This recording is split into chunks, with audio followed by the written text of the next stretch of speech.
Siyempre, may ganap na naman ng person. For today's video, bebenta nga pala namin yung buhok ng pinsan ko. Ayan, for the eyes na si ate, nabibili ng buhok.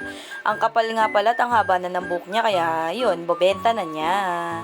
Susukatin muna ni ate kung gaano kahaba, tsaka niya pepresyohan.